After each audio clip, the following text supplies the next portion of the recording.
Sucede que para que nosotros podamos pensar realmente en que nosotros podamos reproducir muchas veces un punto o un negocio, pues este tiene que comportarse como un prototipo de franquicia. ¿De acuerdo? Esto lo dice Michael Gerber, uno de los mayores estudiosos en temas de franquicias en Estados Unidos.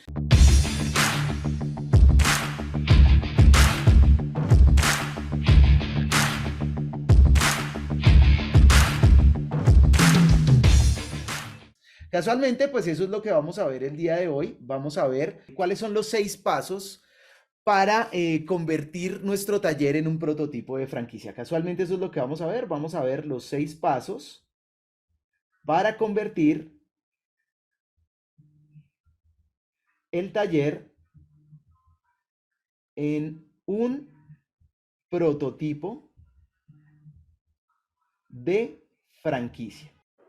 Y el primer paso para construir el prototipo de la franquicia es que este prototipo debe generar valor. Generar valor. Cuando estamos hablando de la generación de valor, el valor lo entendemos como beneficios, ¿de acuerdo? El valor lo entendemos como beneficios. Y debemos llevar el punto a que este primer punto de nuestro taller, este primer espacio físico que nosotros tenemos, genere valor. Pero ¿a quién debe generar valor? Mucha atención. Debe generar valor. Como primera medida, debe generar valor a los clientes. Debe generar valor a los clientes. Recuerda que cuando hablamos de valor, hablamos de beneficios. Entonces, más allá de pensar en valor, pensemos en los beneficios. Debemos asegurarnos de que el taller, el primer punto de esa franquicia que nosotros tenemos construir, genere los suficientes beneficios para el cliente, para el que lleva el vehículo al taller.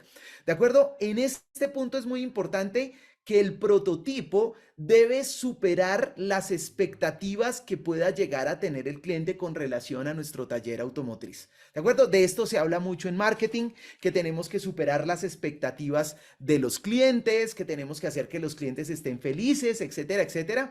Pero tengamos en cuenta que el prototipo debe generar mucho valor a los clientes, ¿vale?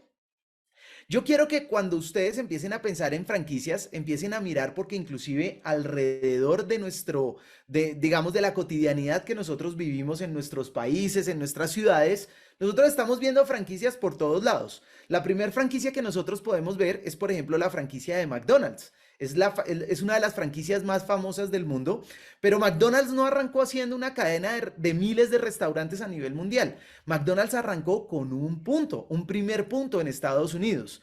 ¿De acuerdo? Pero miren que cuando ustedes empiezan a analizar, efectivamente McDonald's le está generando muchos beneficios al cliente. Le está generando los beneficios, por ejemplo, de tener la comida más rápida del mundo. Realmente en McDonald's es donde uno puede encontrar la comida más rápida que existe. Él está dentro del concepto de la comida rápida. Sin duda también brinda una experiencia no solamente para el que está consumiendo el alimento, sino también para las personas que van con esta persona. Por ejemplo, los niños, las familias pueden encontrar una forma de divertirse en McDonald's. Y bueno, pues a pesar de que para unos es un buen producto, para otros no, digamos que brinda un producto que es agradable para las personas. Entonces, el prototipo tiene que generar beneficios constantes a sus clientes. Pero no solamente a sus clientes, también lo debe hacer a sus empleados. Aquí es donde todo empieza a tomar un matiz un poco distinto, porque uno muchas veces dirá, no, ven, mi taller ya le genera beneficios a los clientes, pero ojo, la regla del prototipo, la regla 1 del prototipo, de acuerdo a Michael Gerber, dice que no debemos generar valor solamente a los clientes, sino que hay otro grupo de interés que en este caso son los empleados. Entonces yo quiero que tú empieces a pensar un poco cuál es el nivel de beneficios que está generando tu taller ahora a tus empleados. Y aquí tengo que ser sincero, hay muchos talleres del sector automotor en Latinoamérica que son muy informales con los empleados, que tienen alta rotación de nivel de empleados, que no tienen definido un nivel de beneficios para sus empleados, que no tienen definido un plan de capacitación para sus empleados. Recordemos que entonces el prototipo, para que sea sostenible en el tiempo y para que realmente sea reproducible, tenemos que contar con una base de empleados lo suficientemente sólida lo suficientemente desarrolladora de las personas para garantizar que nuestro prototipo va a ser sostenible y replicable en el tiempo. Entonces, mira que en esta segunda parte, cuando hablamos de empleados, ahí sí ya uno empieza a un poco a rebobinar qué es lo que está haciendo uno en el taller de cara a los empleados, cómo los estoy contratando, cómo los estoy remunerando, qué modelo de beneficios tiene, cuál es el plan de carrera que puede llegar a tener los empleados, cuál es el plan de formación. Al final es importante recordar también que esto lo vamos a ver un poco en la segunda regla, es importantísimo, importantísimo que nuestro prototipo no dependa de personas extraordinarias. Y tú dirás, David, pero ¿cómo hacemos si finalmente los talleres todavía requieren mucho de personas que tengan muchas habilidades y mucha experiencia? Sí, pero si ustedes se dan cuenta, y no me van a dejar mentir con lo que les voy a decir, cada vez hay menos mano de obra calificada, cada vez son más escasos los mecánicos que tienen experiencia. Y esto básicamente lo que nos lleva a pensar es cómo nosotros ahora nos vamos a adaptar a esa nueva realidad de que cada vez hay menos técnicos calificados. Y esto lo podemos hacer es que nuestro negocio, aparte de reparar vehículos, tenga también la capacidad de formar personas, de formar profesionales, ¿vale? Pero no solamente debe dar valor a los empleados, sino también debe dar valor a los proveedores. Proveedores. Si hay un grupo que puede llegar a generar que nosotros podamos tener un crecimiento sostenido en nuestro negocio, son los proveedores. Y cuando uno se da cuenta, en muchas ocasiones el taller termina comprándole a muchísimos proveedores.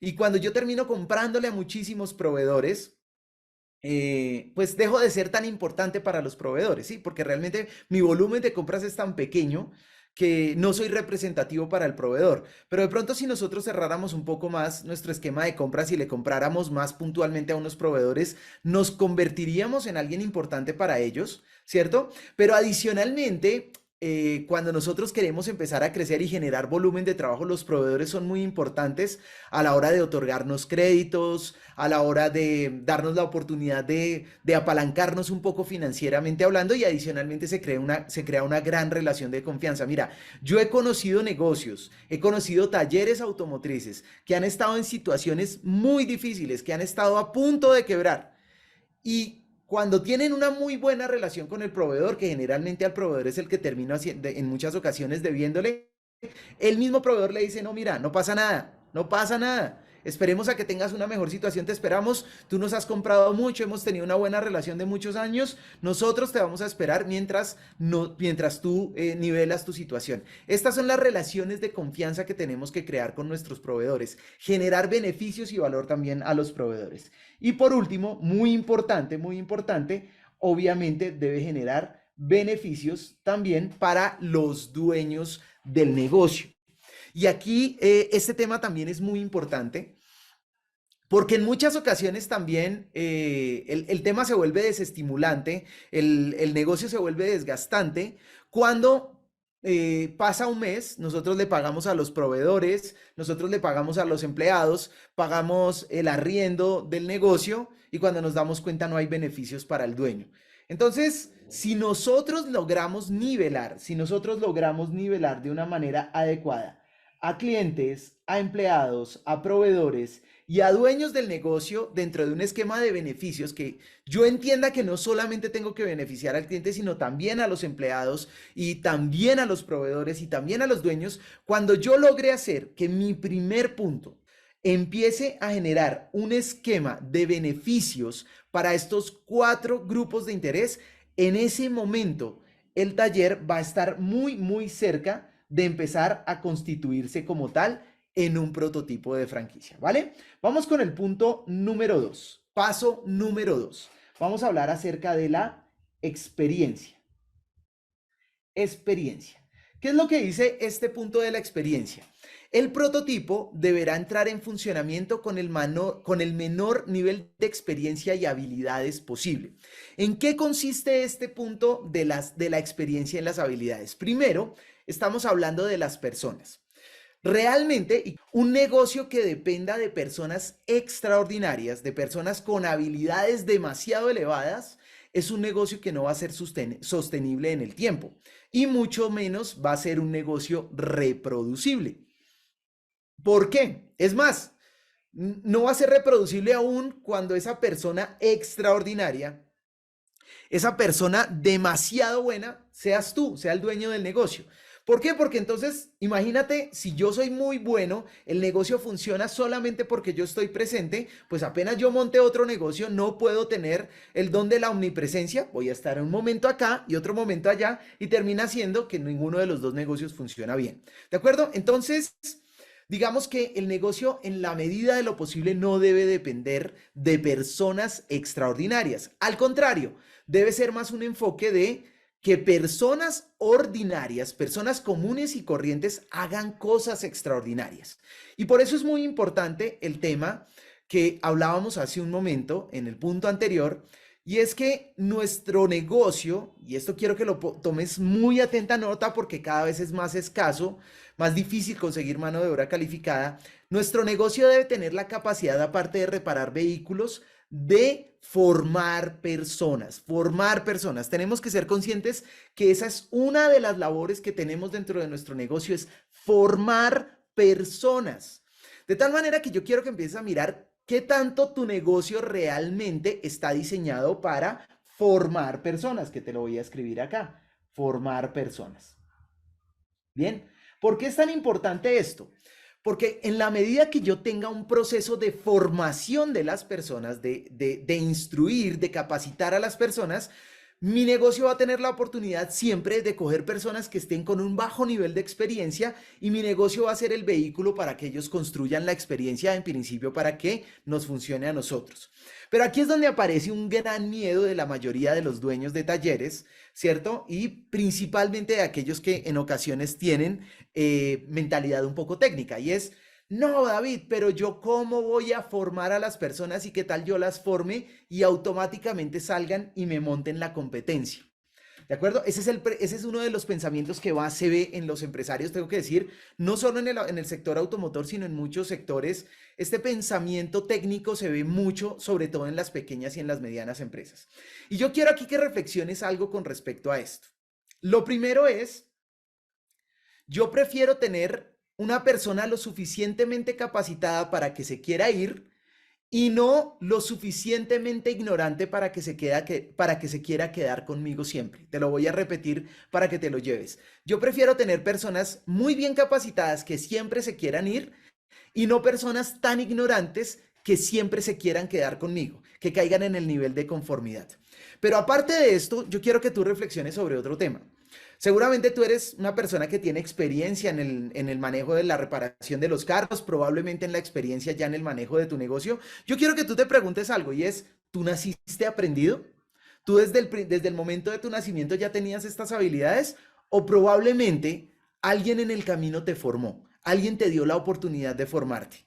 Entonces, tengamos en cuenta que como dueños de negocios también tenemos esa labor de desarrollar personas. Y otra cosa que yo te quiero dejar aquí a ti en claro es, para todos hay. El mercado es tan grande, hay cada vez más vehículos que yo puedo estar con total tranquilidad de que una persona yo la formé, me dio lo mejor de esa persona y de aquí a mañana montó su negocio, estoy seguro que va a haber mercado tanto para él como para mí. Y una reflexión adicional final. Cuando tú te enfocas en ayudar a personas a salir adelante, imagínate que tú pudieras llegar al punto de que una persona que fue empleado tuyo, de aquí a mañana, dijera, yo logré montar mi negocio gracias al apoyo de Carlos, gracias al apoyo de Omar, gracias al apoyo de Marcelo, de quien sea. Eso realmente le da mucho más sentido a la vida que simplemente tener una persona que simplemente yo la tengo ahí como una máquina que está trabajando. Recordemos que también estamos trabajando con personas. Es más, esto que te cuento lo hace uno de los empresarios automotrices más exitosos que hay aquí en Bogotá, en Colombia. Es dueño de un concesionario Renault.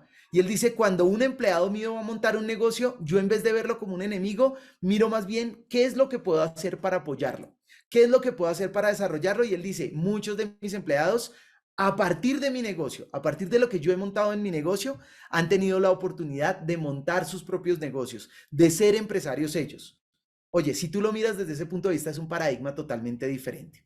Entonces, realmente, por un lado está en el tema de formar personas, ¿cierto? Y por el otro lado está muy claro que es el tema de tener unos procesos bien definidos. unos procesos bien definidos, porque para que el negocio no dependa de personas extraordinarias como primera medida, yo tengo que tener la capacidad de formar personas, pero como segunda medida tengo que tener un protocolo claramente definido de cómo se debe operar mi negocio, cómo debo recibir los carros, cómo debo entregar los carros, cómo debo entregar los repuestos, cómo debo cotizar los repuestos, cómo debo facturar, etcétera, etcétera, ¿vale? Vamos ahora con el paso número 3. Vamos con el paso número 3 de lo que tiene que ver con el prototipo de nuestra franquicia. Paso número 3. El paso número 3, que este es muy importante, habla acerca de que el prototipo debe conservar unos estándares de orden y limpieza constantes. El prototipo deberá ser un lugar de orden más que impecable. El prototipo deberá ser un lugar de orden más que impecable. Y aquí es donde nuevamente entramos en un tema bien relevante dentro de nuestros negocios y principalmente de los talleres automotrices, y es que hemos normalizado el desorden y la suciedad. Hemos normalizado el desorden y la suciedad. Muchas veces pensamos, es que como es un taller automotriz, pues es normal que se genere grasa, es normal que el mecánico esté sucio, que tenga el overol que no le cabe grasa por ningún otro lado, es normal que todas estas cosas pasen, no debemos normalizar. Si tú quieres realmente construir un prototipo de franquicia, un prototipo de negocio que puedas duplicar muchas veces, que puedas multiplicar muchas veces, sí o sí debes hacer un compromiso desde ahora con el orden y la limpieza. El orden y la limpieza. El negocio debe ser impecable. Realmente sí podemos tener un taller automotriz en condiciones impecables, ¿de acuerdo? Entonces, cuando hablamos de impecabilidad, debemos hablar, por ejemplo, de cómo se ven normalmente los pisos de mi negocio, cómo se ven normalmente las paredes de mi negocio, cómo se ve, por ejemplo, el sitio donde el cliente espera, cómo se están viendo las oficinas, cómo se está viendo la presentación personal de las personas que están trabajando en mi negocio, ¿de acuerdo? ¿Qué tan limpio y organizado está mi taller normalmente? Por lo menos la mayoría del tiempo. Está claro que en ocasiones el volumen de trabajo nos desordena un poco, pero tenemos que enfocarnos es qué es lo que está ocurriendo la mayoría del tiempo en nuestro taller para que él funcione en condiciones de orden y limpieza. Esto lo vemos, por ejemplo, en nuestro entrenamiento del método Gemba o en el sistema Kaizen. Hablamos, por ejemplo, mucho acá de lo que tiene que ver con la herramienta 5S, que son 5 pasos que define la metodología Toyota, que define la metodología Kaizen para conservar el orden y la limpieza de nuestro negocio. Entonces, vamos hasta acá, 3 pasos. Primero, el prototipo debemos asegurarnos que para que llegue el momento de multiplicarlo debe generar el máximo nivel de beneficios para empleados, para clientes, para proveedores y para los dueños del negocio. Debe operar con el menor nivel de experiencia posible y debe comprometerse con el aseo, el orden y la limpieza para su negocio. Vamos a ver el paso número 4 y el paso número 4 va muy enfocado. Vamos a ponerlo por acá, perfecto. El paso número 4 es bien importante y habla acerca de que debe el prototipo tener manuales de operación. Manuales de operación, ¿vale? Esto va muy relacionado aquí con el tema de los procesos, pero básicamente los manuales de operación es que nosotros tengamos definido exactamente cuál es el modo de operar de nuestro prototipo, ¿de acuerdo? Y entonces lo primero es, debemos tener en cuenta qué es lo que deben hacer las personas. ¿Qué es lo que deben hacer las personas? Entonces, en este punto es muy importante empezar a construir los manuales, por ejemplo, de las funciones de cada una de las personas que está trabajando en nuestro prototipo. ¿Cuáles son las funciones que deben realizar cada uno de los cargos y de las personas que están trabajando en nuestro prototipo? Entonces, en este punto el prototipo dice, si yo tengo un asesor de servicio, las funciones del asesor de servicio deben ser A, B, C, D, E, F, G. ¿Listo? Y ahí están las funciones del asesor de servicio. Si tengo un jefe de taller, las funciones del jefe de taller deben ser A, B, C, D, E. Si yo tengo un técnico, las funciones del técnico son estas. Si yo tengo un auxiliar de repuestos, las funciones del auxiliar de repuestos son estas. Si yo tengo un auxiliar administrativo, las funciones del auxiliar administrativo son estas. Y si yo tengo un gerente general, que son las funciones que generalmente nosotros asumimos, debe tener estas funciones. Debe existir un documento, un manual que defina cuáles son las funciones que debe cumplir cada uno de los cargos que están presentes en nuestro taller. Eso es muy importante. Cuando tú llegas nuevamente, para que te imagines el McDonald's, cuando tú llegas a McDonald's te das cuenta que cada persona tiene un rol, cada persona tiene una función. Hay uno que está encargado del automac, hay otro que está encargado exclusivamente de la carne, hay otro que está encargado exclusivamente de las papas, hay otro que está encargado exclusivamente de la caja, y cada uno de ellos tiene definidas unas funciones que están en un documento que se constituye en el manual de funciones. Y por otro lado, también debo definir aquí el cómo. Debo definir tanto el qué como el cómo. Entonces, no basta con tener un manual que me diga qué debo hacer, cuáles son las funciones que tengo que hacer, sino tiene que existir también un manual que me diga cómo debo hacer las cosas. Por eso decía que lo estábamos relacionando mucho con lo que hablamos en la parte superior relacionada con los procesos. Realmente, este segundo manual lo que define es cómo se deben hacer los procesos de recepción del vehículo, cómo se deben entregar los vehículos, cómo se deben diagnosticar los vehículos, cómo se deben cotizar y comprar los repuestos en mi taller, cómo se debe facturar, cómo se debe vender en nuestro taller, etcétera. Cada una de esas actividades importantes dentro de nuestro negocio debe existir un manual que me defina casualmente cómo se deben hacer las cosas. Entonces, de tal manera, mira, que ya empieza a tomar mucho sentido lo que hablábamos del segundo punto de que debe operar con el menor nivel de experiencia posible. Aquí es donde nosotros decimos, ok, yo voy a recibir una persona que se encargue de atender a los clientes, un asesor de servicio. Yo a ese asesor de servicio, por un lado, le entrego su manual de funciones, ¿cierto? Donde le dice qué es lo que debe hacer, para qué fue contratado. Y por otro lado, le voy a entregar un manual de procedimientos, donde le dice cómo debe ejecutar las actividades. En uno le digo qué debe hacer y en el segundo le digo cómo lo debe hacer. En el primero le digo, oye, una de tus funciones es recibir los vehículos. En el segundo le digo, en mi taller los vehículos se reciben de esta manera.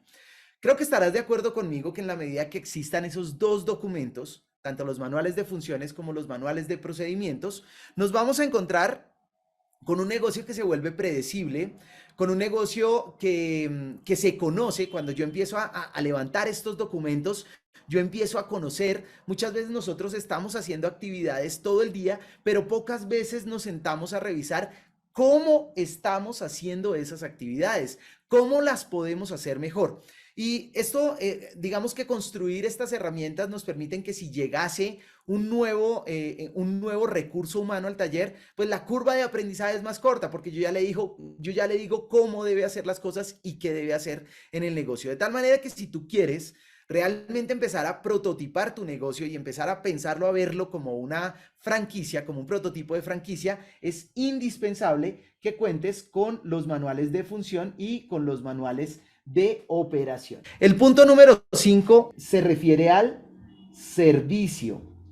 Servicio. ¿Qué quiere decir el tema de servicio?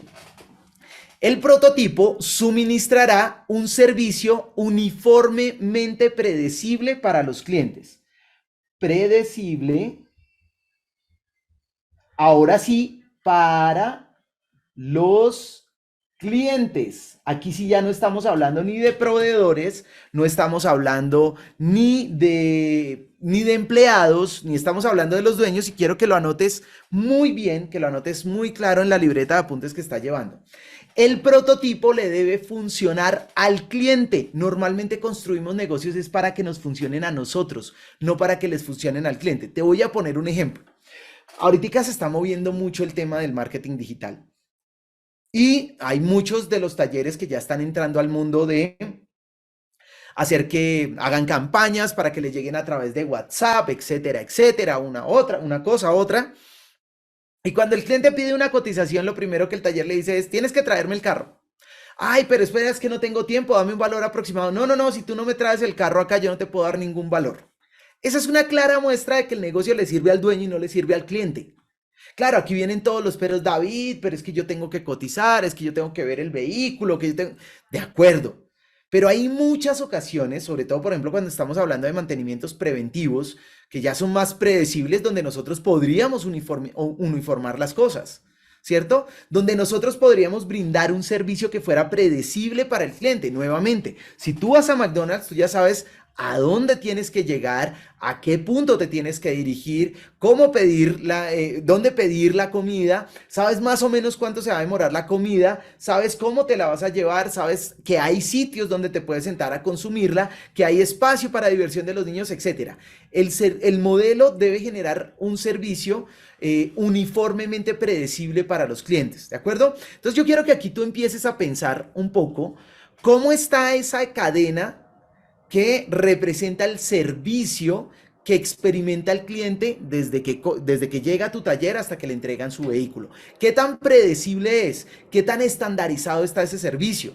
¿De acuerdo? ¿Qué tan estandarizado está el proceso, por ejemplo, desde la misma publicidad? Si es que estoy haciendo publicidad por internet. ¿Cómo está el proceso de agendamiento? ¿Cómo está el proceso de recepción de vehículos? ¿Cómo está el proceso durante la reparación del carro de cara al cliente? ¿Cómo está el proceso de entrega de los vehículos? ¿Cómo está el proceso de comunicarme con el cliente después de la reparación del vehículo? ¿Cómo está el proceso de evaluar la satisfacción del cliente? Etcétera, etcétera. Entonces, si yo logro construir unas reglas de juego ahí, el servicio se va a volver predecible. Entonces ya uno dice, ok, el cliente llega por acá, ve una publicidad mía en Facebook, se contacta a través de WhatsApp. En WhatsApp hay una persona que lo está atendiendo directamente. La idea es que esa persona que está en el WhatsApp genere una cita que va a estar montada en un calendario, ¿cierto? Esa cita se va a respetar. Una vez llegue el cliente, va a llegar tal persona que lo va a atender de esta manera, le va a informar tal proceso. Mientras el vehículo esté en el taller, vamos a llamar tantas veces al cliente para informarle cómo va el vehículo, en la entrega del vehículo, las actividades que se van a hacer es estas, le vamos a mostrar los repuestos, le vamos a entregar el vehículo lavado, le vamos a hacer una prefactura explicándole las reparaciones que realizamos, etcétera, etcétera. Después después de que el cliente se va, nosotros nos vamos a estar comunicando con él cada mes, no sé, para enviarle un correo electrónico, para los cumpleaños, lo vamos a llamar para hacerle una encuesta de satisfacción al cliente. Pero ojo, si te das cuenta, siempre, siempre, siempre va enfocado con la óptica cliente. ¿Cuál es esa experiencia de servicio que debe ser lo suficientemente predecible para que le funcione al cliente? Si yo hago que la cadena de servicio de cara al cliente le funcione bien, cuando los clientes empiecen a sentirse a gusto con el negocio, empecemos a tener las tasas de servicio mucho más estandarizadas, ahí voy a estar muchísimo, muchísimo más cerca de prototipar mi taller y de volverlo una franquicia. ¿Por qué? Porque cuando tú ya logras construir esa línea de servicio, ¿cierto? Nuevamente, pues ya va a ser más fácil llegar a reproducirla en el nuevo punto que yo vaya a tener, ¿vale? Y vamos ahora con la sexta y última regla. Sexta y última regla, esta es bien importante, habla de la uniformidad. Uniformidad. ¿Qué quiere decir esto? Que el prototipo deberá emplear un color uniforme, vestidos y códigos de comportamiento. Entonces aquí hablamos principalmente de los colores, ¿cierto? Hablamos de vestimenta, ¿cierto? Hablamos de comportamiento, ¿cierto? Comportamiento, ¿cierto? Básicamente son los códigos que rigen el funcionamiento de mi prototipo. Entonces, en este punto, lo que nosotros debemos garantizar es, por ejemplo, la uniformidad de los colores del taller, ¿cierto? Entonces, a veces uno llega al taller y hay unas paredes que están azules, hay otras líneas que son amarillas, hay otra parte que están verdes, la papelería es blanca, las letras son rojas. Entonces, si tú te das cuenta, la mayoría de franquicias, vamos a hablar de otras, hay franquicias relacionadas con comidas, hay franquicias relacionadas con vestuario, hay franquicias relacionadas con servicios de consultoría, hay franquicias relacionadas con talleres, que digamos, si tú lo miras es lo que en algún momento quiso hacer los Bosch Car Service, estaban buscando franquiciar de una u otra manera los talleres y todos están enfocados a que tienen una uniformidad de colores. ¿Sí? Eligen el rojo, el negro, el amarillo, el blanco, etcétera. Escogen unos colores corporativos con los cuales se identifican y estos colores están presentes en todos lados. Están presentes en la fachada, están presentes en los pisos, están presentes en las paredes, están presentes en los uniformes de las personas, están presentes en la papelería que se utiliza dentro del taller. De tal manera que aquí nos estamos dando cuenta que aquí vamos a trabajar un aspecto que en muchas ocasiones no es tan relevante, pero que si quiero prototipar, seguramente me van a ser de mucha utilidad para la reproducción de mi negocio. Entonces yo quiero que aquí pienses un poco y llegues al negocio y empieces a analizar qué tan estandarizado está el tema de los colores en mi negocio en todos los aspectos, porque todos estos detalles sin duda van a impactar directamente a la percepción del cliente, a la experiencia del cliente que está teniendo en nuestro negocio. De tal manera que estamos viendo en estos momentos 6 pasos para convertir el taller en un prototipo de franquicia, nuestro taller en un prototipo de franquicia. Y estamos hablando que el paso número 1 es generar valor a clientes, empleados, proveedores y dueños, que el modelo tiene que operar con el menor nivel de experiencia posible y esto lo hacemos a través de la formación de las personas y la definición de procesos. También vemos que el taller debe tener un compromiso irrefutable con el orden y la limpieza, que para esto es muy importante la metodología 5S. También que el modelo debe tener manuales de operación que definan qué se debe hacer y cómo se debe hacer, que el modelo debe generar una línea de servicio lo suficientemente predecible para los clientes y finalmente que el modelo de negocio debe estar comprometido con la uniformidad de colores, con la uniformidad de vestimenta y con los códigos de comportamiento de las personas que intervienen en el negocio, ¿vale?